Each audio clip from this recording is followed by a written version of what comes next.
ဒီနေ့ကျွန်မတူပဲလေးဂျူစားမယ်ပေါ့နော်တူပဲလေးကိုမြန်မာနိုင်ငံမှာကျတော့အလွယ်တကူပဲစားလို့ရပါမယ်ကျွန်မတို့ကျတော့ကိုယ်တိုင်လုံးဝပဲစားလို့ရမှာမလို့လေအဲဒါကြောင့်ကိုယ်တိုင်လို့စားမှာပေါ့နော်ကိုယ်လည်းပဲလေး400 gram လောက်ကိုရေးစင်လိုက်ပါမယ်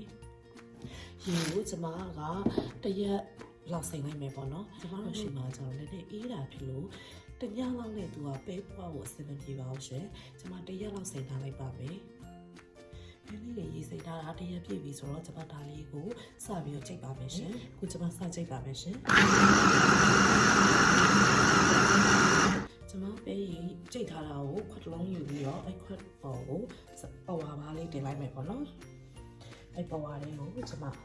ဒီပဲရီလေးစစ်ချပါမယ်ဒီပေါ်ဝါကတော့အမြဲတမ်းပဲကိုစစ်တဲ့ဇာပေါ်ဝါလေးကျွန်မလုပ်ထားတာပါပဲရီကိုဒီတိုင်းညှစ်ချလိုက်ပါမယ်ရှင်စစ်စစ်ညှက်ပါမယ်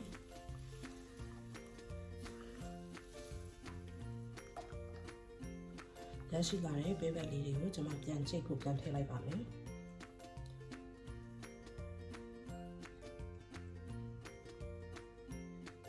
ချိတ်ဖက်လေးတွေကိုကျွန်မရေထပ်ထည့်လိုက်ပါမယ်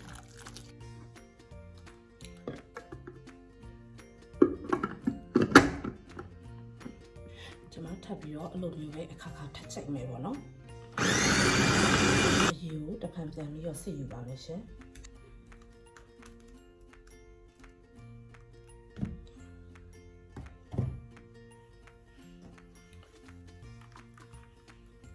အဲ့လိုနည်းနဲ့ကျွန်တော်တို့ကဘဲဘက်ကလေးတွေကိုအရေးကုန်အောင်ပေါ့နော်ညှစ်မယ်ရှင်ဒါကတော့ပထမအချိန်ချိတ်ယူပြီးရရှိလာတဲ့ပဲရည်လေးတွေပါဒီပဲရည်လေးတွေကိုကျွန်မကျိုးမဲ့ဟိုတစ်လုံးလေးဆုထည့်ထားလိုက်ပါမယ်ရှင်အိုးလေးထည့်ထားလိုက်ပါမယ်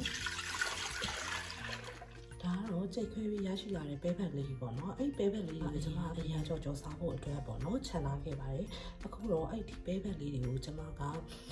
ပဲမှုပြန်လုပ်ဖို့အတွက်ပေါ့နော်ဒီဟာလေးကိုအချောက်ခံမယ်လှော်မယ်ပြီးရင်ပြန်ကျိတ်မယ်ပဲမှုလုပ်ဖို့အတွက်ဒီဟာကိုတင်ထားလိုက်ပါမယ်ရှင်နောက်တစ်ချိန်မှာကျွန်မပဲမှုလုပ်လေးကိုတင်ပေးပါမယ်ဒီပဲမှုလေးကိုကျွန်မတို့ကမြန်မာပြည်မှာကျတော့အလွယ်တကူဝယ်ယူရရှိနိုင်မယ်ကျွန်မတို့နိုင်ငံသားမှာနေတဲ့လူတွေအတွက်ကျတော့ဝယ်ဖို့ကအဆင်မပြေဘူးရှင်မှာဖို့လည်းအဆင်မပြေဘူးအဲဒါကြောင့်မို့ကျွန်မတို့ကိုယ့်ဘာသာလှုပ်ရှားမှဖြစ်တဲ့အတွက်ကျွန်မဒါလေးကိုပဲမှုလုပ်တဲ့နည်းလေးထပ်တင်ပေးပါမယ်ရှင်ကျွန်မဒုတိယချိန်ထပ်ကျိတ်ပါမယ်ဒီကြံနေတဲ့ပဲလေးတွေအကုန်ထည့်လိုက်ပါမယ်ရှင်ဒီပဲလေးတွေကိုရေထည့်ဖို့အတွက်ကျွန်မခုနကပဲစိန်လာတဲ့အရေလေးကိုပဲအသုံးပြုလိုက်ပါမယ်နည်းနည်းစီထည့်ပါမယ်ရှင်စိတ်ထားတဲ့ပဲဘက်လေးတွေကိုခုနလိုပဲကျွန်မအရေစိတ်ပါမယ်ရှင်ရရှိလာတဲ့ပဲဘက်လေးတွေကိုကျွန်မပြန်ထည့်လိုက်ပါမယ်ကျွန်မပဲလေးကိုထပ်မံကြည့်ပါမယ်အရင်လေးထပ်မံညှိပါမယ်အဲ့လိုနည်းနဲ့ကျမတို့အဖန်ဖန်ပေါ့နော်အချင်းချင်းအခါခါကျမတို့ဒီဟာကိုချိန်မယ်ပြန်ယူမယ်ပေါ့စတင်ပဲလေးတွေကျိုးဖို့အတွက်ကျမအိုးလေးကိုစနွေးမုံလေးအနည်းငယ်ထည့်လိုက်ပါမယ်အရောင်လှဖို့အတွက်ပါရှင်လက်ဖက်စွန်းနဲ့ဇွန်းတစ်ဝက်လောက်ရှိပါတယ်စားလေးကိုလေကျမလက်ဖက်စွန်းတစ်စွန်းကမမောက်လေးထည့်လိုက်ပါတယ်ပေါ့နော်ပြီးမှကျမ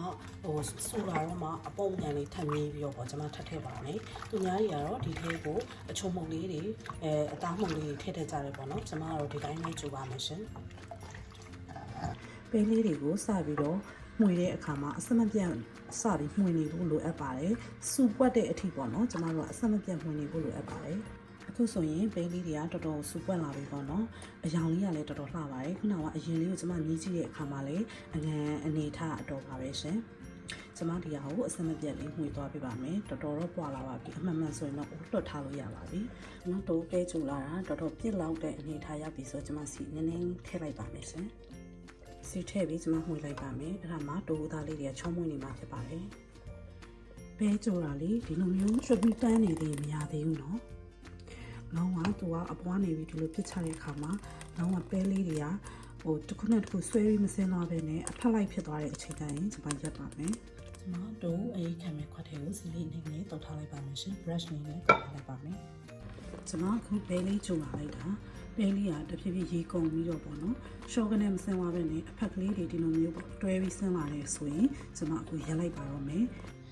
ကျမတို့ဂျိုထားတဲ့အိုးတွေကနေပြီးတော့ဒီအခဲခံမဲ့ခွက်ကလေးတွေကိုတောင်းထည့်လိုက်ပါမယ်ရှင်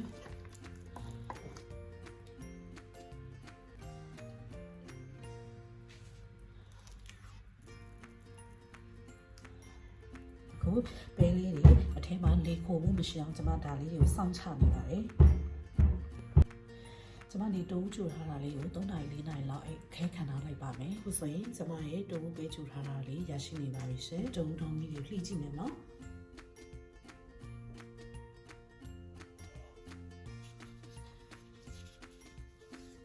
ဆိုရင်တိုးတော်မီကမမခဲခဲလေးနဲ့ရရှိနေပါပြီ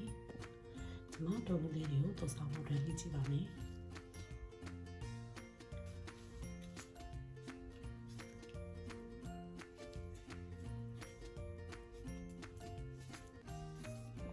ကျမအခုတိုးတုပ်ဆောင်ဖို့အတွက်တိုးလေးတွေလှီးတာမမခဲခဲလေးနဲ့အဆင်ပြေပါတယ်ရှင်ကျမရဲ့ဒီတိုးချုံလေးကိုသဘောကျတယ်ဆိုရင် like ပြီးတော့လှူစားကြည့်ကြပါအောင်ရှင်ကျမရဲ့ video file လေးတွေကိုကြိုက်နှစ်သက်တယ်ဆိုရင်လည်း like share subscribe ပြုလုပ်ပြီးတော့ကျမကိုအားပေးကြပါအောင်ရှင်အဆုံးထိကြည့်ရှုပေးတဲ့အတွက်လည်းအားလုံးကိုကျေးဇူးတင်ပါတယ်ရှင်